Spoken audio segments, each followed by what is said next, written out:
Hello students, আমি Samin sir বলছি। স্কুলের পক্ষ থেকে তোমাদেরকে অভিনন্দন জানাচ্ছি আজকে ক্লাসে অ্যাটেন্ড করার জন্যে। আমি এর আগে ভিডিওতে কোষে দেখি 1.3 কিছু অঙ্ক করেছিলাম, বাকি কিছু অঙ্ক রয়ে গেছে, সম্ভবত 12 পর্যন্ত অঙ্ক করেছিলাম। আজকে 13 থেকে অঙ্ক শুরু করাবো।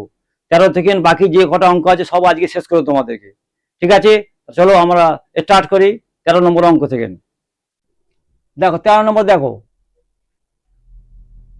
একটি গুণ করতে 2 টাকা ও একটি যোগ করতে 1 টাকা লাগলে নিচের সংখ্যামালাগুলির মান নির্ণয় করতে কত টাকা লাগবে দেখি, এবং কি নিয়ম ব্যবহার করে সবচেয়ে কম কত টাকা সংখ্যামালাটির মান বার করা যায় দেখি।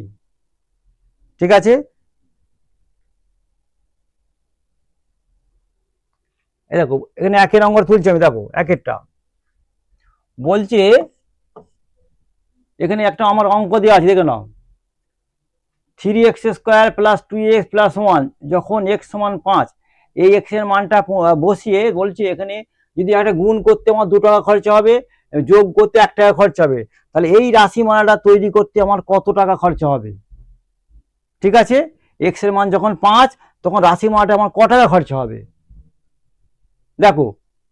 বলছে এবং কত টাকা লাগবে দেখি, এবং কি নিয়ম ব্যবহার করলে সবচেয়ে কম খরচা হবে। দেখো এমনি দেখো সিম্পল একটা খরচা করে, দেখো সিম্পল, দেখো 3x², আমি অঙ্ক বুঝি, দেখো 3x² প্লাস 2x প্লাস 1। ঠিক আছে, এমনি আমি সিম্পল x এর মান 5 বসালাম, কত 5 বসালে কত হবে, 3 গুণিত 5² প্লাস 2 গুণিত 5 প্লাস 1। ঠিক আছে, দেখো x এর জায়গায় 5 বসাচ্ছি, দেখে নাও 5 বসালে যেমন সিম্পল তোমরা পারবে। 3 গুণিত 5², 3-এর পরে কোনো চিহ্ন নেই মানে গুণ চিহ্ন বোঝাচ্ছে, গুণ করতে হবে আমাকে। ওই 3 গুণিত 5², 2 গুণিত 5, 2x কথাটা মানে কি 2 এর সঙ্গে এক্সট্রা গুণ বোঝাচ্ছে, প্লাস 1। এটাকে আমি এক্সপ্যান্ড করতেছি, বিস্তৃতি করতেছি। দেখো কটা গুণ আসছে আমাকে এই করতে হবে, 3, 5² মানে 5 গুণিত 5 প্লাস কত হলো 2 গুণিত 5 প্লাস 1, তাহলে বোঝো এটা। এই এবার সলভ করবো, এই গুণ করবো, 3 5 15, 5 15 75, আর কত বলো 75 প্লাস 10 85 প্লাস 1 86। ঠিক আছে, কিন্তু প্রশ্ন হচ্ছে এইটে সরল করতে গেলে আমার কত টাকা খরচা হবে। দেখো এখানে কটা গুণ এসেছে, একটা গুণ, দুটো গুণ, তিনটে গুণ। ঠিক আছে, আমার 3টে গুণ এসে গেছে, প্রত্যেকটা গুণ করার জন্য 2 টাকা করে লাগবে। খরচ হবে কত দেখো,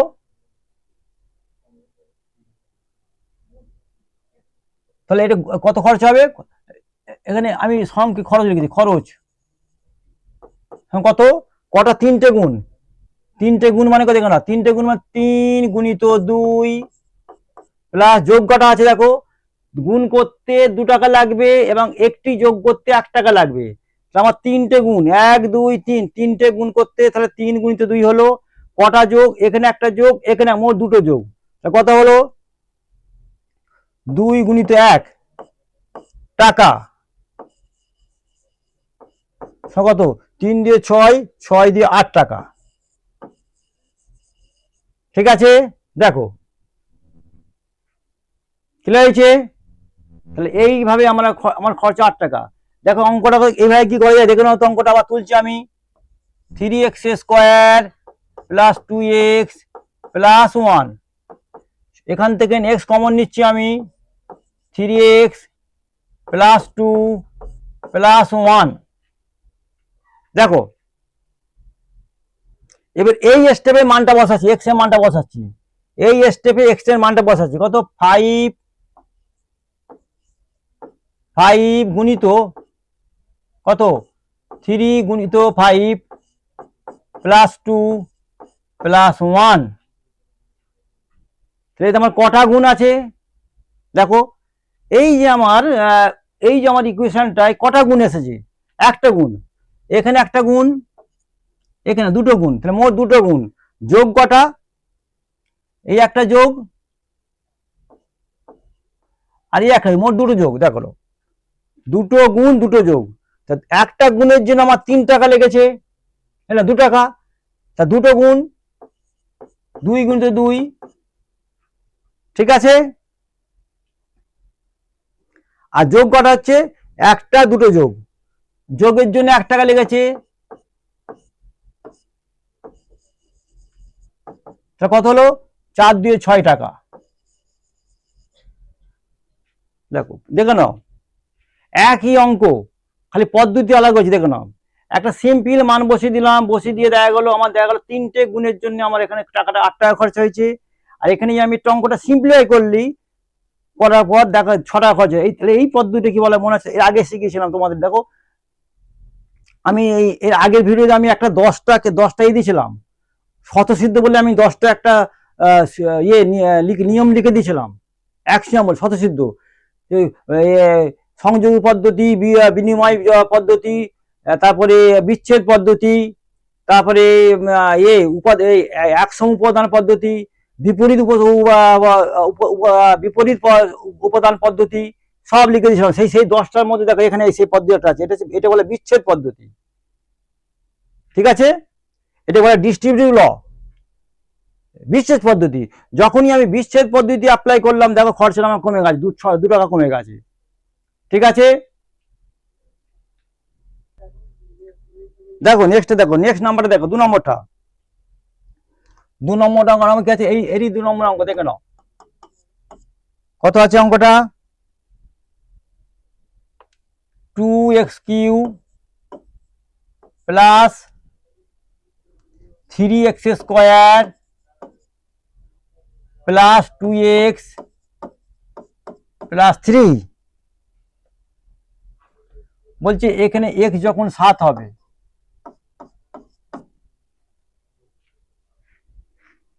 একই নিয়মে সিম্পল মান বসাচ্ছি। দেখো x সমান 7 হলে কি হবে, দেখো 2 গুণিত 7 কিউব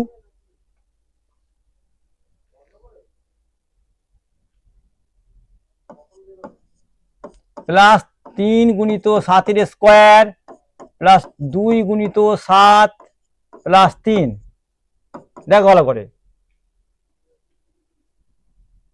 তাহলে এখানে কটা 7 আছে, 2 গুণিত 3টে 7, 7 কিউব মানে 3টে 7 গুণ হবে, এটা কটা 7, দুটো 7, 3 গুণিত 7 গুণিত 7 প্লাস বাকিটা যা আছে অ্যাজ ইট ইজ তাই রেখে দিলাম। এ দেখো খরচ, দেখো আমি জাস্ট খালি খরচটা লিখছি, খরচ কত হবে, কটা গুণ আছে দেখে নাও, 1টা 2টো 3টে 4টে 5টা 6টা গুণ, একটা গুণের জন্য আমার 2 টাকা লেগেছে, আমার অঙ্কটা বলে দিয়েছে একটা গুণ করতে গেলে 2 টাকা খরচ হবে, তাহলে আমার 6টা গুণ হয়েছে, তো 6 গুণিত 2, ঠিক আছে। আর একটা যোগ করতে আমার 1 টাকা খরচ হয়েছে, দেখো এখানে একটা যোগ আছে, এখানে একটা যোগ আছে, এখানে মোট 3টে যোগ আছে, তা 3 গুণিত 1 সমান কত হচ্ছে 12, মানে এখানে 12 আর 3 কত 15 টাকা, ঠিক আছে। আবার দেখো এই অঙ্কটা দেখো, আবার দেখো ওই সেই ওই আমরা যদি বিচ্ছেদ নিয়মে আমরা অ্যাপ্লাই করি, দেখো 2x³ plus 3x² plus 2x plus 3, প্রথম দুটো থেকে আমরা এনে x² কমন নিই, কত হবে 2x প্লাস 3, সেকেন্ড দুটো থেকে আমরা কোনো কিছু কমন যাবে না, কমন না গেলে সাধারণত আমরা 1 নিই কি, ঠিক আছে। এটাকে দেখো 2x প্লাস 3টা দুটোতেই আছে, এই 2x প্লাস 3 কমন নিচ্ছি আমরা, কমন নিলে কত হবে x² প্লাস 1, ঠিক আছে। 2x প্লাস 3 x² প্লাস 1, এবার এই এখানে আমার মান বসাই, x সমান 7 বলেছে, x সমান 7 হলে দেখো কি বলেছে মান বসাচ্ছি, 2 গুণিত 7 প্লাস 3। আর এখানে কি চিহ্ন ইন্টু দিতে হয়, 7 গুণিত 7 প্লাস 1। ঠিক আছে, তা খরচ কত হলো, কটা গুণ, একটা গুণ, দুটো গুণ, তিনটে গুণ, দেখো নাও মোট 3টে গুণ। তা কত, 3 গুণিত 2, একটা গুণের জন্য 2 টাকা, যোগ করা হচ্ছে একটা যোগ দুটো যোগ, মোট 2 গুণিত 1 টাকা, সমান 6 দিয়ে 8 টাকা। এখানে আমার 15 টাকা খরচা হলো, এখানে 8 টাকা খরচা হলো। ঠিক আছে, ওই বিচ্ছেদ পদ্ধতি অ্যাপ্লাই করার জন্য টাকাটা কমে গেল। ক্লিয়ার আছে তো?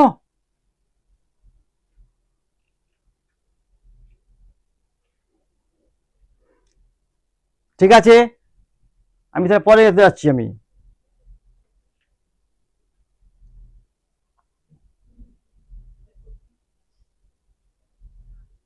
দেখো এবার এমসিকিউ কোশ্চেন, বহু বিকল্প প্রশ্ন, এমসিকিউ মাল্টিপল চয়েস কোশ্চেন বলা এটাকে।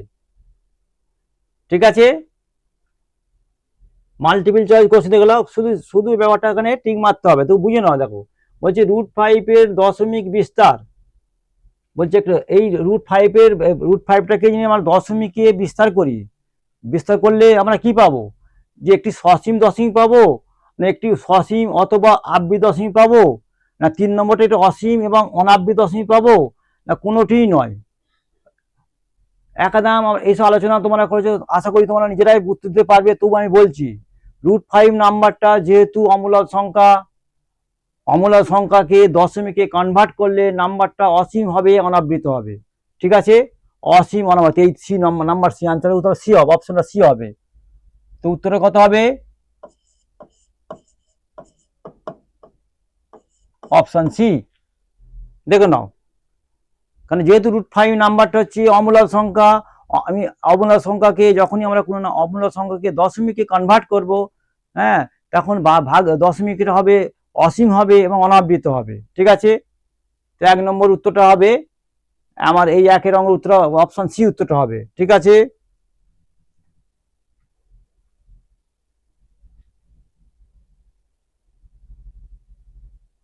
2 নম্বর দেখো, দুটি অমূলদ সংখ্যার গুণফল, আমি আগেই সত্য মিথ্যে আমি ব্যাপারটা বলে দিয়েছি। দুটি অমূলদ সংখ্যার গুণফল সর্বদা অমূলদ সংখ্যা হবে, সর্বদাই মূলদ সংখ্যা হবে, না সর্বদা একটি মূলদ পূর্ণ সংখ্যা হবে, না মূলদ কিংবা দুটি হবে। দেখো আমি আমি আর এখানে ডিটেলস বলছি না। অমূলদ সংখ্যা আমি ওই সেই 10টা সত্য 10টা মিথ্যে যে অঙ্কগুলি করালাম, তাতেই এখানে আমি এই আনসারগুলো দিয়ে দিয়েছি। অমূলদ সংখ্যার গুণফলটা মূলদ হতে পারে, অমূলদ হতে পারে। তবু আমি উদাহরণ দিয়ে দেখাচ্ছি। দেখো মূলদ, √5 একটা অমূলদ, √7 একটা অমূলদ, গুণ করলে কত হবে, √35, এটা অমূলদ।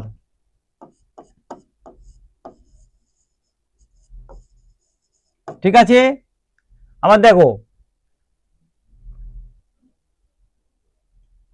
√3 একটা অমূলদ, আর হচ্ছে -2√3, এটাও অমূলদ, গুণ করলে -3, এটা হচ্ছে মূলদ। ঠিক আছে, তাহলে দুটি অমূলদ সংখ্যার গুণফল মূলদ হতে পারে, অমূলদ হতে পারে। ঠিক আছে, তাহলে অপশন আমার ডি হবে এটা। তো উত্তরটা কোনটা হবে, অপশন ডি। ক্লিয়ার হয়েছে?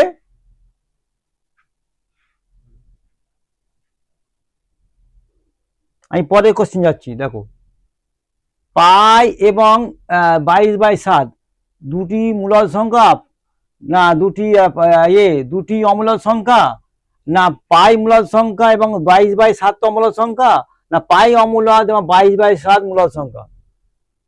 অমূলদ সংখ্যাতে উদাহরণ আমি অমূলদ সংখ্যা বোঝাবার সময় বলেছি পাই নাম্বারটা অমূলদ সংখ্যা, কারণ পাই নাম্বারটা হচ্ছে অমূলদ সংখ্যা বুঝে দেবে, পাই হচ্ছে অমূলদ সংখ্যা।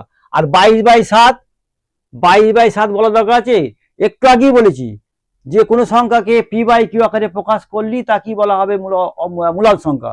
22/7 P/Q7, ঠিক আছে। তাহলে এই অপশন ডি হবে এটা।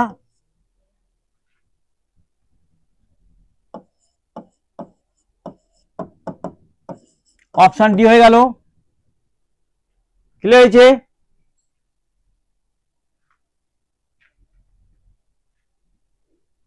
আমি নেক্সটে যাচ্ছি।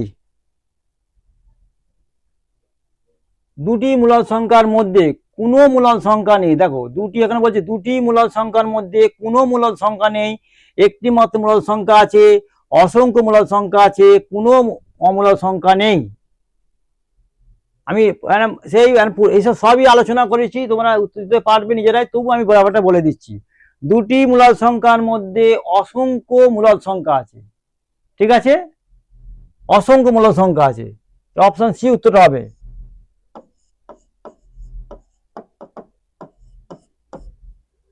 ঠিক আছে,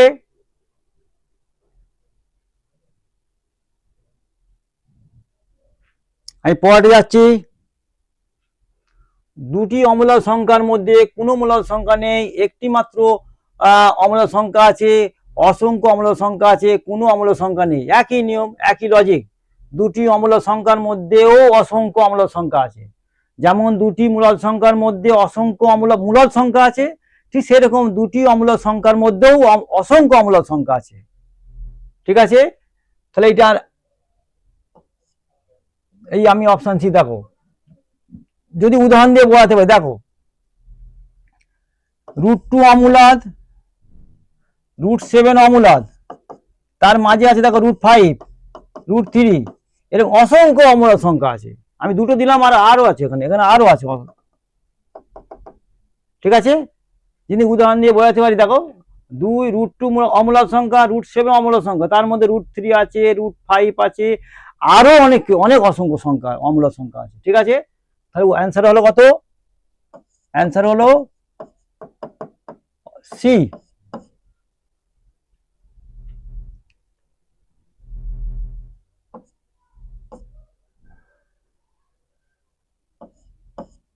ঠিক আছে, আমি নেক্সটে যাচ্ছি। শূন্য সংখ্যাটি অখণ্ড সংখ্যা কিন্তু পূর্ণ সংখ্যা নয়। পূর্ণ সংখ্যা কিন্তু মূলদ সংখ্যা নয়, মূলদ সংখ্যা কিন্তু বাস্তব সংখ্যা নয়। অখণ্ড সংখ্যা, পূর্ণ সংখ্যা, মূলদ সংখ্যা, বাস্তব কিন্তু অমূলদ সংখ্যা নয়। ভালো দেখো, শূন্য সংখ্যাটা মূলদ সংখ্যা, তোমরা জানো শূন্য সংখ্যাটা মূলদ সংখ্যা। এই একটা কোশ্চেনই আছে, আগে চ্যাপ্টার হয়ে গেছে। শূন্য কি মূলদ সংখ্যা, সেদিন আমি আলোচনা করেছি শূন্য মূলদ সংখ্যা। আচ্ছা, একটু এর আগেও আলোচনা করি শূন্য কি পূর্ণ সংখ্যা। শূন্য, হ্যাঁ পূর্ণ সংখ্যা। পূর্ণ সংখ্যা কি বললাম? 0, বাঁদিকে -1, -2, -3 ও সব মিলিয়ে 0-র পরও 1, 2 করে, আর 0 নিয়েও টোটালটাই পূর্ণ সংখ্যা বলা হয়। ঠিক আছে, 0 পূর্ণ সংখ্যা। মূলদ সংখ্যা, পূর্ণ সংখ্যা হলো মূলদ সংখ্যা। হ্যাঁ, মূলদ সংখ্যা অলরেডি আলোচনা করলাম, অখণ্ড মধ্যে পড়ছে। 0, 1, 2, 3, 4, 5 এই সংখ্যাগুলি বলা হয় অখণ্ড সংখ্যা। অখণ্ড সংখ্যার মধ্যে 0 চলে গেছে। আর বাস্তব সংখ্যা, বাস্তব সংখ্যা বললাম কি, মূলদ অমূলদ নিয়ে টোটালটাকেই বলা হয় বাস্তব সংখ্যা। তাহলে মূলদ 0 যেহেতু মূলদ সংখ্যা, আর বাস্তব সংখ্যা তাকেই বলা হয়, মানে মূলদ সংখ্যার অমূলদ সংখ্যার সমষ্টিকেই বলা হয় বাস্তব সংখ্যা। তাহলে যেহেতু 0 মূলদ সংখ্যা, তাহলে ওই 0 সংখ্যাটা বাস্তব সংখ্যা, তাহলে বাস্তব হয়ে গেল, কিন্তু অমূলদ সংখ্যা নয়। ঠিক আছে, এই অপশনটা হবে ডি।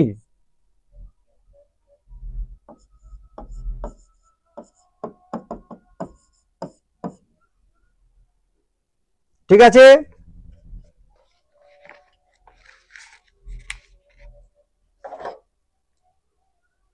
আমি নেক্সটে যাচ্ছি, দেখে নাও।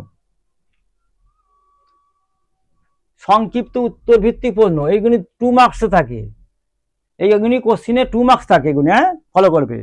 একটি উদাহরণ লিখি যেখানে দুটি অমূলদ সংখ্যার যোগফল একটি মূলদ সংখ্যা হবে। আমি অলরেডি আলোচনা করেছি, তবু দেখো একটু উদাহরণ দিয়ে বলছে, এখানে বলেছে উদাহরণ দিতে বলেছে।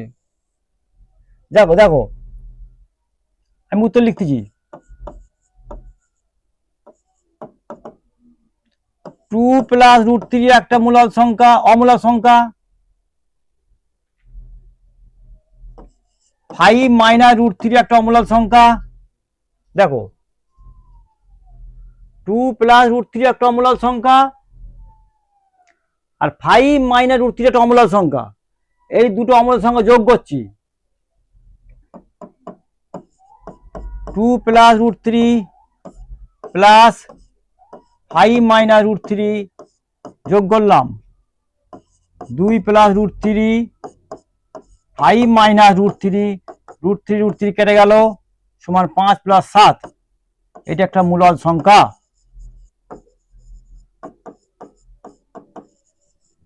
ঠিক আছে, দেখো দুটি সংখ্যায় অমূলদ, যোগফল মূলদ, উদাহরণ হয়ে গেল। আমি নেক্সট যাচ্ছি।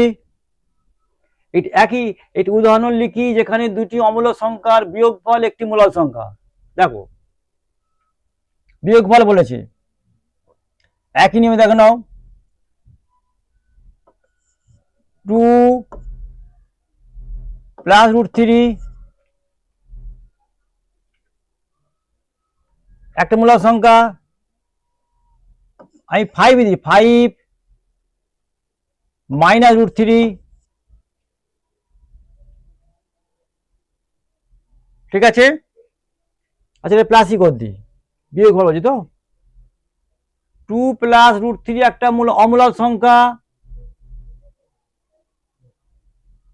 5 প্লাস রুট 3টা অমূলদ সংখ্যা। এতে বিয়োগফল দেখো, বিয়োগ করছি।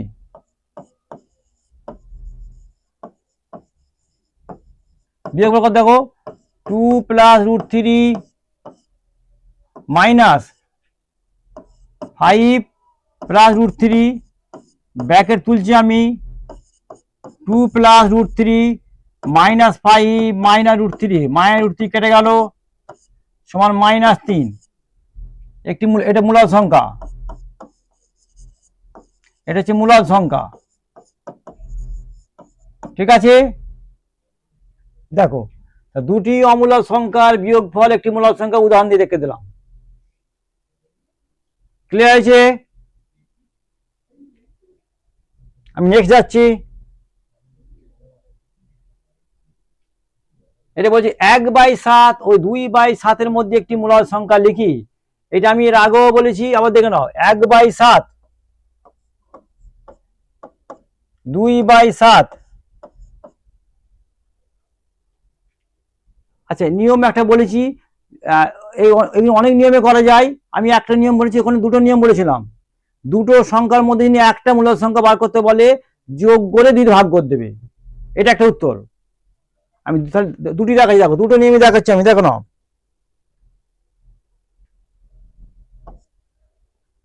আমি দুটো নিয়মে দেখাচ্ছি। নির্ণেয় একটি মূলদ সংখ্যা যোগ করে 2 দিয়ে ভাগ। 1/7 প্লাস 2/7/2। এটা যে কোনো দুটো নাম্বার বললে তাদের মধ্যে একটি মূলদ সংখ্যা বার করতে বলে যোগ করে 2 ভাগ করতে, ব্যাস। এখানে আর কিছু করতে হবে না। এলসিএম লসগু 7 হলো, 1 প্লাস 2, নিচে 2 বসে গেল, সমান কত হবে, সমান 3/7 গুণিত 1/2 সমান 3/14। এটা উত্তর হয়ে গেল। ঠিক আছে, একটা নিয়মে আমি করাচ্ছি, এর আগে অন্য নিয়ম শিখেছি, সেই নিয়মে তোমরা করতে পারো। আমি এখানে আর সেই নিয়মটা দেখাচ্ছি না, এর আগে অলরেডি দেখিয়েছি আমি ভিডিওতে। অন্য নিয়মে অঙ্কটা করা যায়।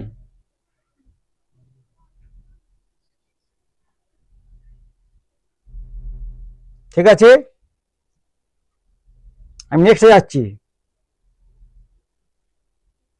হ্যাঁ এইটা দেখে দেখো, 1/7 ও 2/7 মধ্যে একটি অমূলদ সংখ্যা লিখি। এইটা দেখে নাও, 1/7 1/7 আমরা ভাগ করছি, দেখে নাও।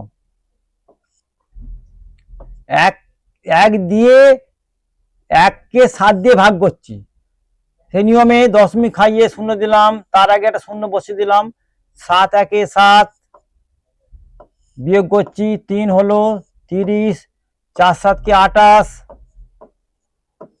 2 20, 7 2 14, 6 আর যাবে, আমি আর করছি না, 10 ঘর নিলাম। ঠিক আছে, 2/7 নাও, কত হবে? 2/7 নিলে এটাকে 2 দেয়ালে গুণ হয়ে যাবে। দেখো আমি দেখাচ্ছি, তবু দেখো না, বুঝে ব্যাপারটা, বোঝার চেষ্টা করো। 1/7 যিনি ভাগফল, এটা হয় 2/7 ভাগফলটা খালি 2 দিয়ে গুণ করলেও হয়ে যাবে। তবু আমি ব্যাপারটা দেখাচ্ছি, দেখো। আমি প্রথমে দেখো, প্রথমে আমি অ্যান্সারটা বসিয়ে দিচ্ছি আমি, তারপরে তোমার বলছি। দেখো 2/7, এটা হবে 0.2 দিয়ে গুণ করো, 4/8/2। ঠিক আছে, তবু তোমাদের আইডিয়া ক্লিয়ার করার জন্য আমি ভাগটা দেখাচ্ছি। দশমিক খেলো 0, 7 দিয়ে 14, 6 60, 7 8 56, 4 40। এটা কি ভুল হলো নাকি? এটা 7 8 56, 40, 5 7 কে 35 হয়ে গেল কেন? এটা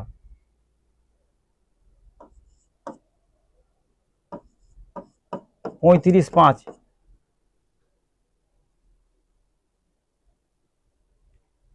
30, 4 7 28, 2 20, 7 দিয়ে 14, 4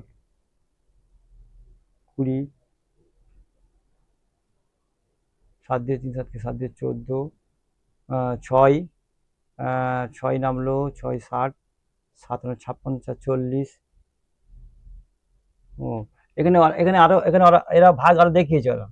ঠিক আছে, তা 2 দশমিক কত, 2 10^2 8 5, 10^2 8 5 হচ্ছে। আচ্ছা, এখানে আমরা যদি আরো নিয়ে দেখো না, এটা আর একটা নিয়ে দেখে নাও। এটা এটা 5টা হয়ে গেছে, এটা 5 35, 0 7 7 49। আচ্ছা, এখানে একটা যে নিয়ে দেখো, দেখো তো কত হচ্ছে। 7 1 30, 4 7 28, 2 20, 7 দিয়ে 14, 6 60, 7 8 কত, 7 8 56, 56, 56, দেখো না। এই দেখ, এখানে গুণ করেছে এটা 2 দিয়ে, এটা গুণ করেছে, দেখো এইটা, এটা ফ্র্যাকশনে নিয়েছে, দেখো না। এটা এইটাকে 2 দিয়ে গুণ করলে দেখো এই হয়ে যাচ্ছে এটা। ঠিক আছে, আমি এই ভাগটা এটাই লিখতেছি, আমি এটা ভাগ ফলটা আমি এটাই লিখতেছি, ভাগফলটা আমি এটাই লিখতেছি 5। দেখো না, দশমিক বার, দেখো না, দশমিক বার কত নিলাম, দশমিক বার আর 7 দিয়ে দিই তাহলে, দশমিক পর 1 4 2 8 নিলাম, আর দশমিক পর 2 8 5 7। বোঝার চেষ্টা করো, বলছি এই দুটো সংখ্যার মধ্যে থেকে একটি অমূলক সংখ্যা লিখতে বলেছে। ভালো করে যারা খেয়াল করো, অমূলক সংখ্যা মানে অলরেডি ট্রাই করেছো, যে অমূলক সংখ্যা মানে দশমিকে প্রকাশ করলে সেই সংখ্যাটার ভাগফলটা অসীম হবে এবং অনাবৃত হবে। এই নাম্বারের বড় 1/7 সমান চিহ্ন দিচ্ছি 0.1428, 2/7 সমান কত হবে, 0.2857। এর বড় এর ছোট এক নাম্বার বলতে হবে। দেখো নাও, একটি লেখো, এ দেখ, একটি নির্ণয় লেখো, নির্ণয় একটি মূলদ সংখ্যা, নির্ণয় একটি অমূলদ সংখ্যা, নির্ণয় একটি অমূলদ সংখ্যা। কথা দেখে নাও, এর বড় হতে হবে, এর ছোট হবে, এবং সেটা যেন আনরিপিটেড হয়, রিপিট না করে, নন রিপিটেড হয়। এর দেখো 0.15 নিলাম, 1 4 আছে, 1 5 নিলাম, 1 5 1,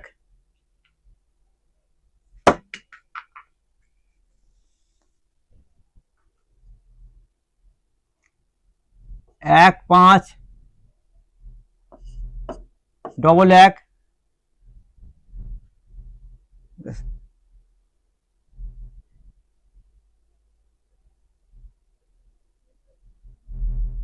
এটা মুছে দিচ্ছি, এটা দেখো আমি এই জায়গাটা মুছে দিচ্ছি।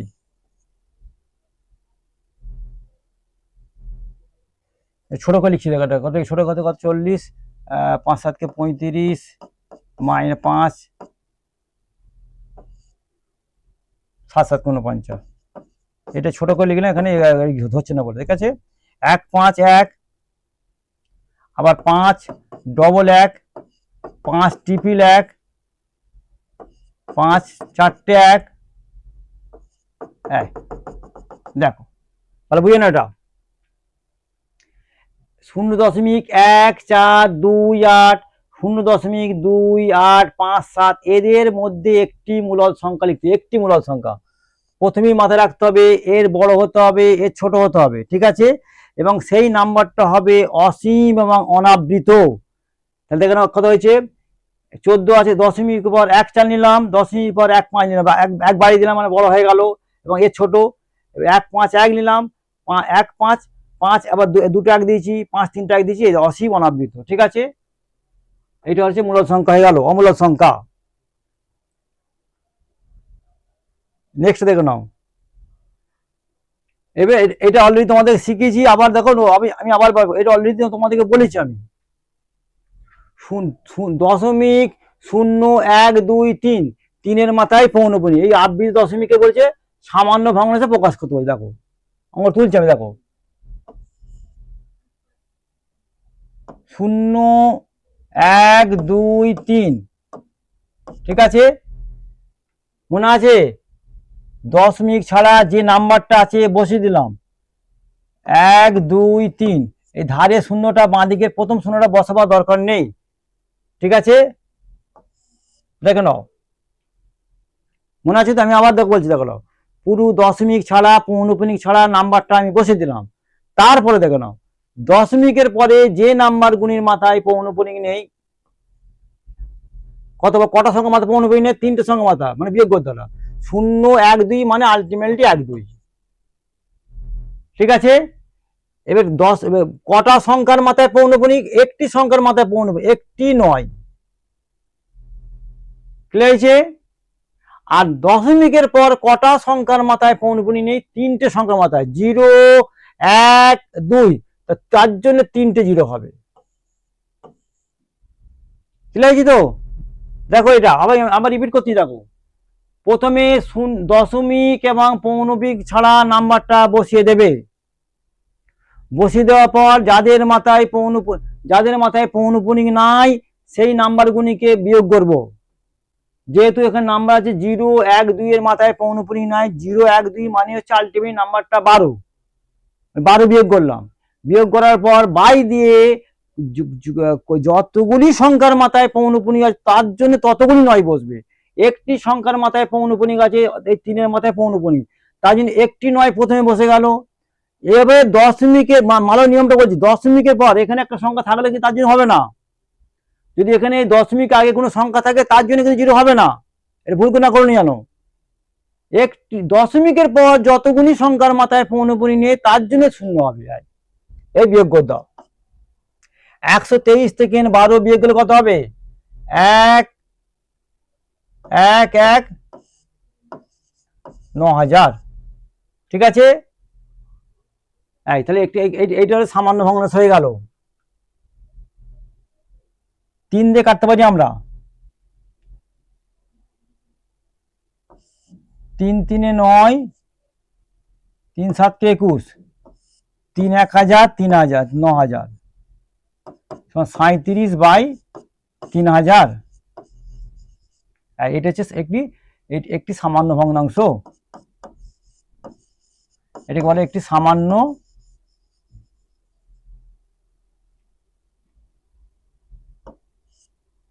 সামান্য ভগ্নাংশ, ঠিক আছে।